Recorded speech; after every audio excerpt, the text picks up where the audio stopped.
This evening's broadcast is brought to you by Home Guys Home Services.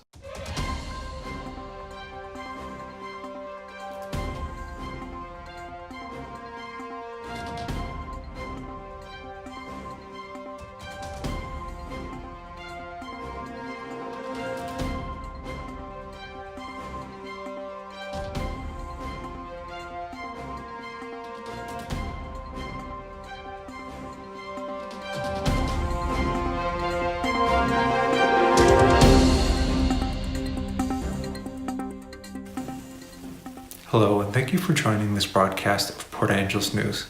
I'm your host, Arthur Wojnowski. We begin tonight's broadcast with a stop at Fairchild International Airport, where the Washington Guard, along with the Coast Guard and Clallam County EOC, where they put together an emergency response training scenario.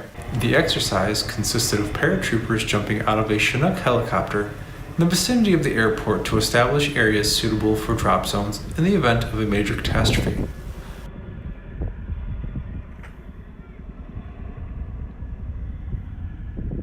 The Chinook helicopter circled the airspace several times before making 2 runs to drop 5 paratroopers at each run.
The paratroopers came down without any hitch, making the event look effortless.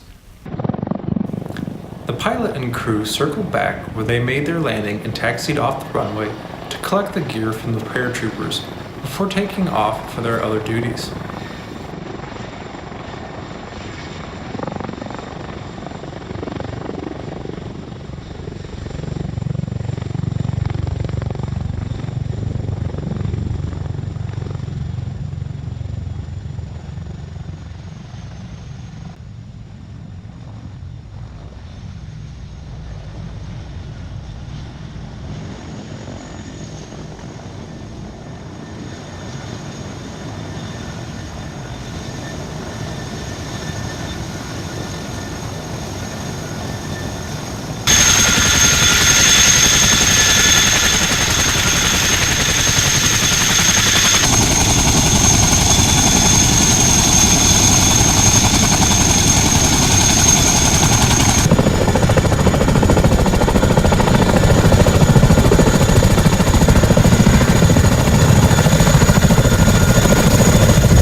The paratroopers stayed behind to continue with other training exercises.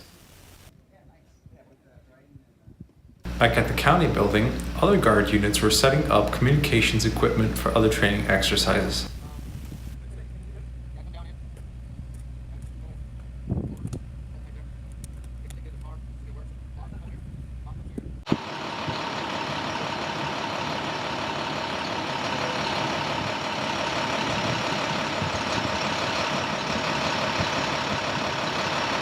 We spoke to a member of the Guard to get more information. So 242 GIST is a communications capability to where we can come in and provide a full suite of communications for first responders and people in a disaster. The idea is we can come in with our own power, our own equipment, and set up on the ground with voice, data, and radio communications, and the ability to crossband all those together. So somebody on a cell phone can talk to a helicopter. It's a pretty amazing capability. Very cool. And who are you guys working with in the next couple of days?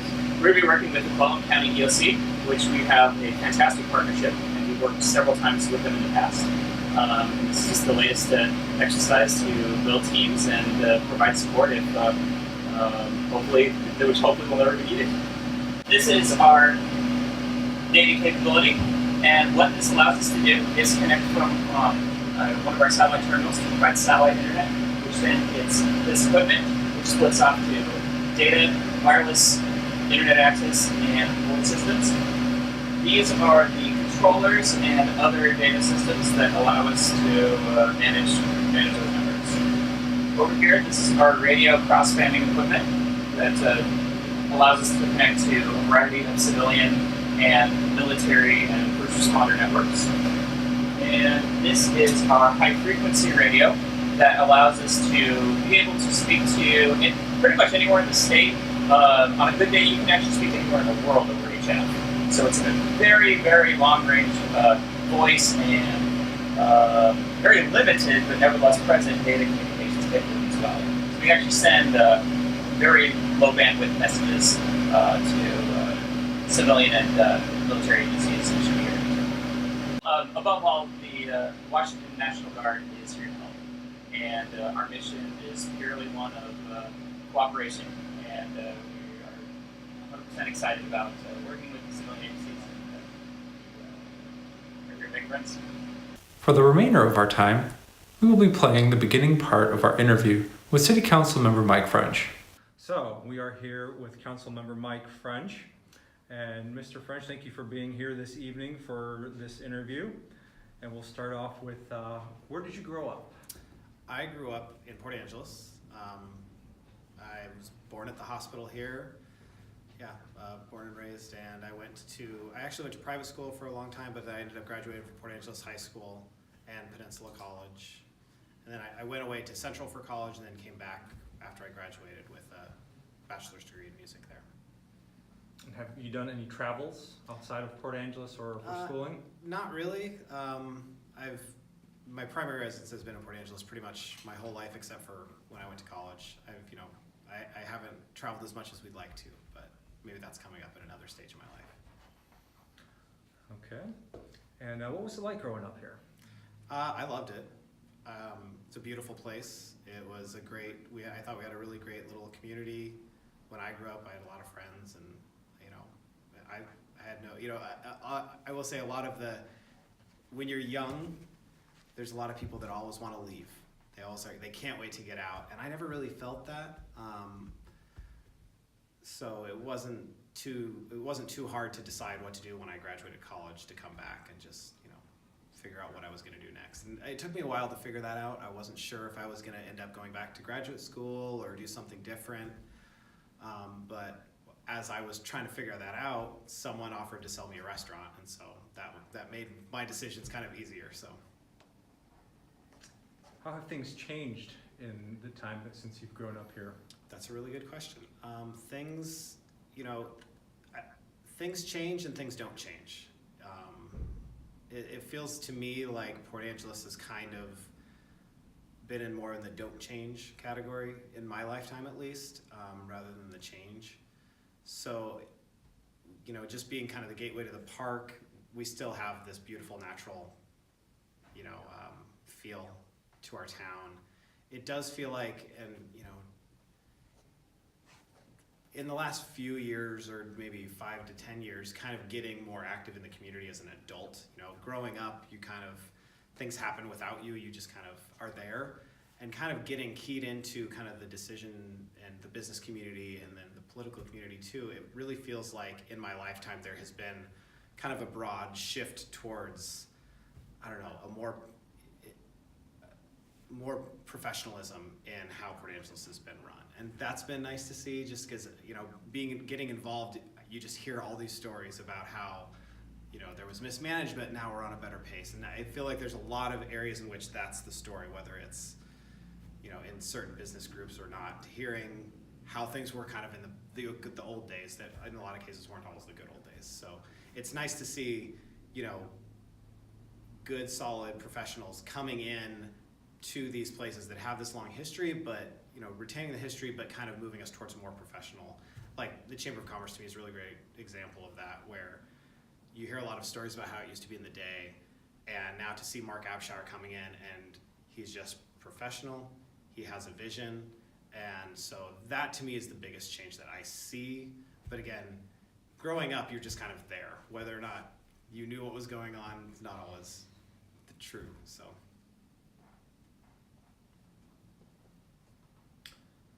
Aside from politics, what other things are you interested in? Music is probably my biggest interest outside of politics. I've always loved politics, and so that's like a big, I was always kind of a national political junkie, and my favorite thing about being involved in local politics is kind of learning to let that go a little bit, just to get more involved in local issues, to care more about what's going on in our community. But I've always been music was my passion since I was young. I played piano. I eventually went and got a degree in music. I've played with the Port Angeles Symphony Orchestra. I've been involved in local musical theater groups. And so music is really the big one. In my adult life, in the last few years, biking, just getting on the bicycle and riding around. It's been awesome just to, there are these amazing bike trails already that people have been developing and building for years on their own, and it's awesome to see that the professionalism of the Olympic Discovery Trail. That's this beautiful paved trail that I can ride my bike on. I can enter it 5 minutes from my house, ride it out to the Elwha Bridge, view this beautiful scenery, and ride back in half an hour. It's awesome. So that's probably one of the other big things. Yeah. So what kind of music are you into? Well, I was classically trained, so I love classical music.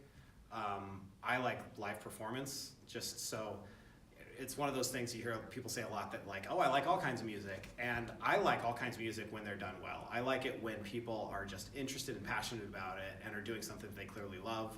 So if someone's playing music of almost any styles, if they're really into it, I think it's great. And so the concerts on the pier, we get these great, sometimes really great local bands, and I don't care what style they're playing. If they're into it, if they're, if everybody's out there having fun, that's my kind of music. For me personally, like I said, I've always loved classical music. That's always been one of my things. I love, French Impressionist composers, Debussy and people like that. That's what I like playing because that's what kind of I came up on. I love gospel too, though. I have a friend who plays guitar, and sometimes we get to jam, and we love like Southern rock, and we get going on that kind of stuff. So it's. Any interesting stories of rocking out? Oh, I mean, rocking out is kind of stretching it for what we do, but we just we just have fun. He's great. So his name's Casey. He worked for Olympic Ambulance here in town, and so we just had fun. He would play guitar, I play piano, and we just just jam out. So we'll have to record that Yeah, someday. hey, Put that on there. one of these days I'll get him down to the fountain where I have that piano downtown, and we'll do it for everybody. What would you say your style for life, or more of a mantra that you live by? I'm not sure I really have a mantra. I'm just a really practical person. I like to cut through and get to get people say what they think, and I like to say what I think, and so that's kind of like where I'm at in life.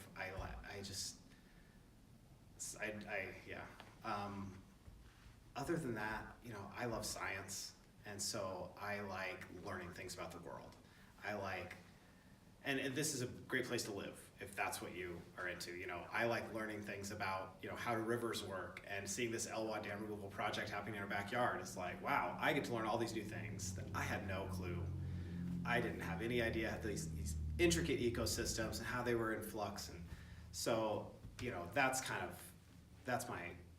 I like learning things about the real world and questioning my own beliefs and preconceived notions, and just so there's a physicist, Richard Feynman, and he would always say, he had this, I'm not going to get the quote even close, but not knowing something is this opportunity, really. It's when you're wrong, that's an opportunity to learn something new, and so that's something that I always loved. So you said that you like to get to the point. Mm-hmm. We'll wait for the bell.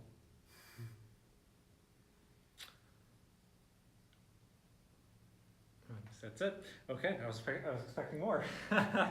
Okay, so getting to the point and learning things, what kinds of things or people do you avoid upon learning things? What kind of people do I avoid in general? You know, that's a hard question. Or things? I like people that are genuine. And so I guess the flip side of that is I don't like people that are fake. And I don't, that's not something that I'm like seeking them out so I can not like them, but I just like people that are genuine and like I said, they say what they think. Because then you can, like I said, you can get down to it. You can cut through to matters and just have that good meeting of the minds and conversation. I guess I don't really like magical thinking. And I don't mean that in a religious sense. I was raised very religious. But just, I like learning things. And so anytime there's something where someone wants to assert something is just happening and you have to believe in it or, feel it. I love feelings, but I want to be able to ask questions and to, like I said, to learn something. And so if something's going on, something's happening, I don't like it when people want to put roadblocks up in the way of questioning. And that I think does happen a lot in our culture where someone just wants to, sell something or make you believe something and they bristle when you ask questions about it. And so that's something that I don't like. I like asking questions, especially when people are trying to sell something to me. So let's move on to the next question.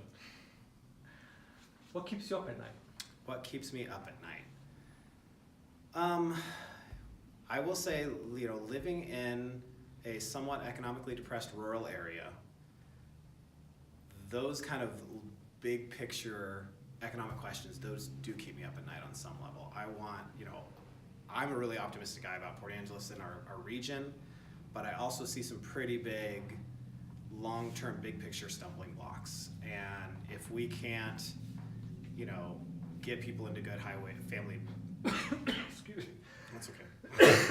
If we Went can't, down the wrong hole.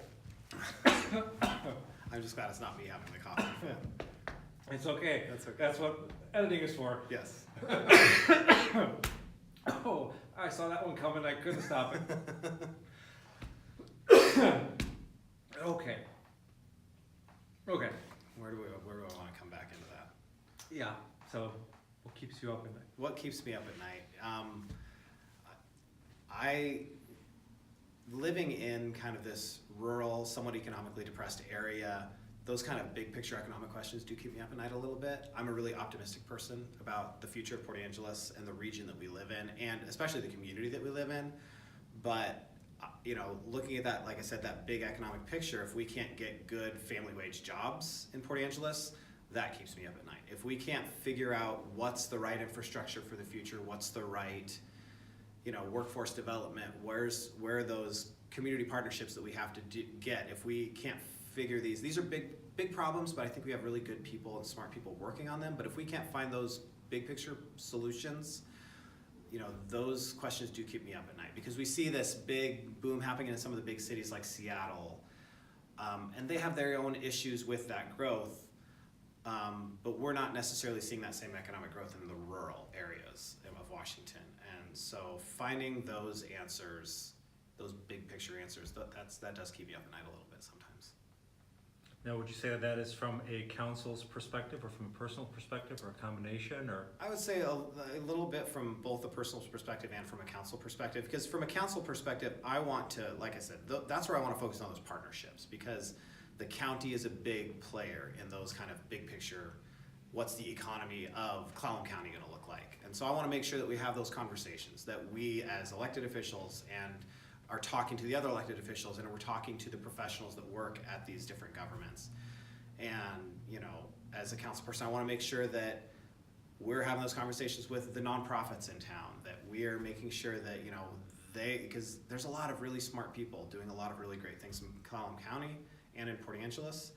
But unless we have those conversations about those big picture issues, I really fear that in some ways we can just tread water for a very long time. And I think that, looking back over my lifetime, I think that's happened at different times where people have just said, oh, we just gotta, and again, that comes back to that kind of magical thinking of like, this hope that something else will come through and save us all. And I think it's probably not going to happen that way. It's probably going to be, like I said, I'm really optimistic about our future, but to get to that part where everyone's prosperous, it's going to take work. It's going to take, people working. It's going to take businesses investing. It's going to take governments providing basic infrastructure.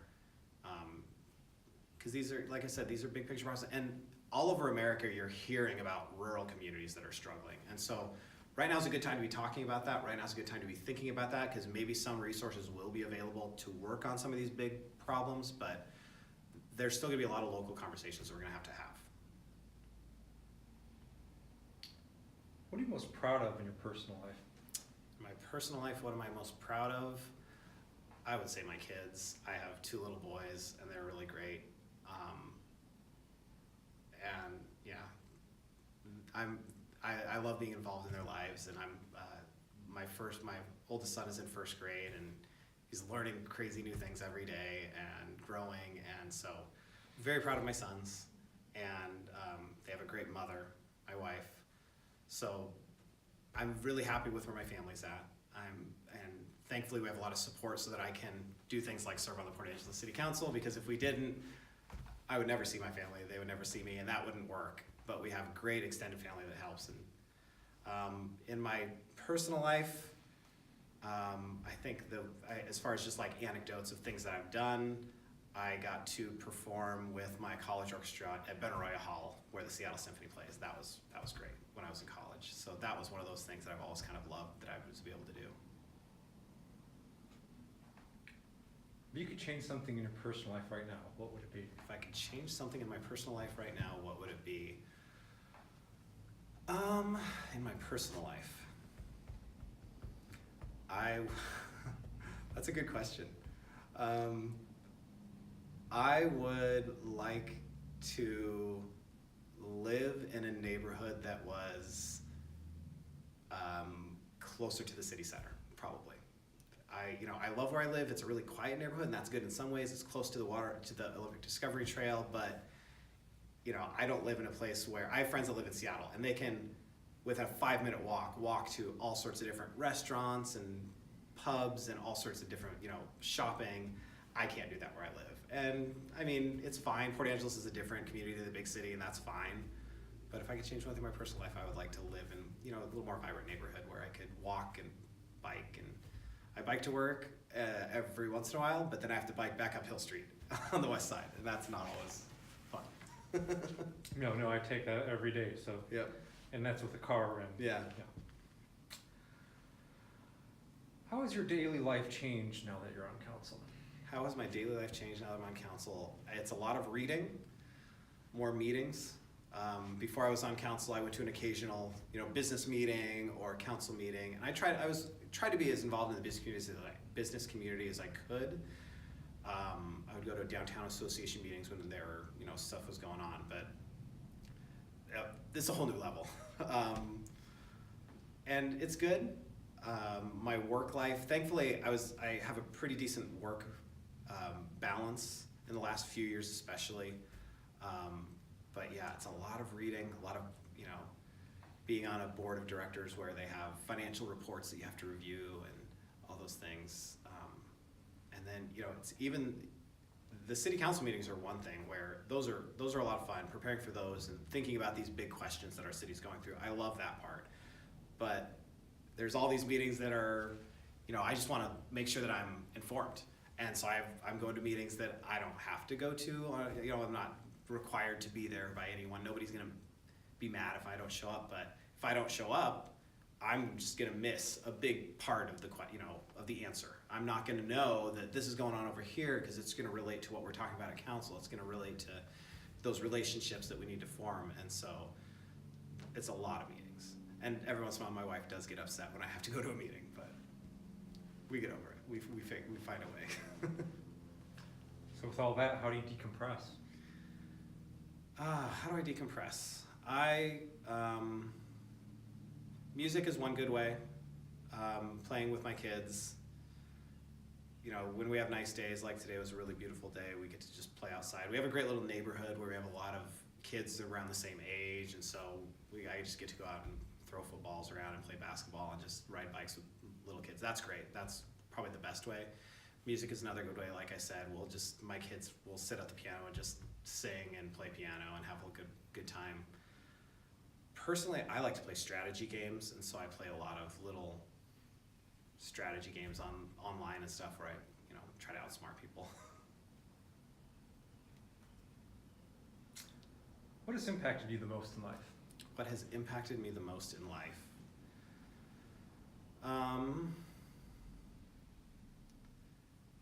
That's a good question. What has impacted me most in life? It's almost too broad. I want to narrow it down somehow. My mom has been a big influence in my life.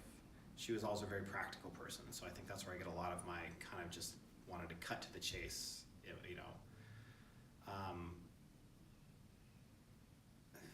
music is another big one where learning, studying music, I think music is a really universal human thing that all sorts of cultures, they use music, to communicate emotionally and spiritually in all sorts of ways. But learning the craft, I think, was really important to me because there's discipline in being an artist, and that was really important to me because I'm the kind of guy that can obsess about something, but I also in high school especially, and that was kind of the formative years where I was trying to figure out what I was going to do, is I would coast. I could, I was smart enough that I could, kind of, talk my way into decent grades. And that was bad for me because I needed to be pushed. I needed to make sure that I was, doing the work and learning something. And so music was one way to help me learn that kind of discipline. Because I had a couple teachers that just wouldn't let me coast, and that was really good for me. And so, learning that craft, that discipline, and then that also in turn helped me learn how to express myself, and I think that was really healthy. Do you find yourself being pushed now, or do you find yourself coasting? That's a good question. Am I being pushed right now, or am I coasting? I do think I still coast every once in a while, and that's where that's where that impulse of finding that curiosity really is healthy. And I'm someone in life who never struggled with self-confidence. And so curiosity, I think, is great for me because it forces humility. Where if I want to learn something new, first I have to admit to myself that I don't know everything. And so that was a really, I think that's a good lifelong lesson that I'm always learning every day. And I think as far as like the city council, it was great to be on the council with, I think we have a great council right now with a lot of really smart people. And some of them are, specialized smart. Our mayor, has this planning background. And so she has this great specialization where if you're talking that discipline, she can go so deep. And that's really great. I love that. And then there's also these people that are kind of generalists, like our deputy mayor, Kate Dexter. She is just, you talk about almost any topic and she'll have something interesting to say about it. And so being alongside these really smart people is another good way for me to stay grounded so I don't coast. So I actually do my homework. So I actually, like I said, keep that curiosity.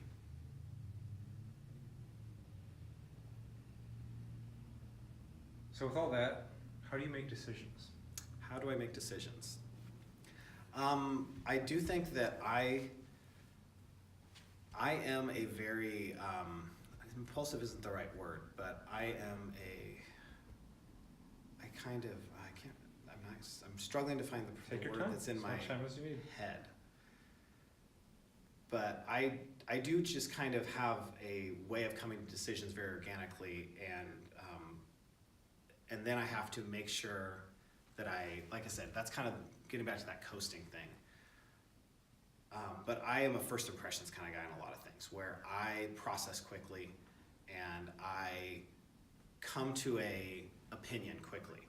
But I also really try to be inquisitive about that opinion. So I want to have conversations about that opinion, to test that opinion, to see what counter opinions are gonna push back against it and where I might be not getting the full picture. And so, This concludes this broadcast of Port Angeles News. Until next time.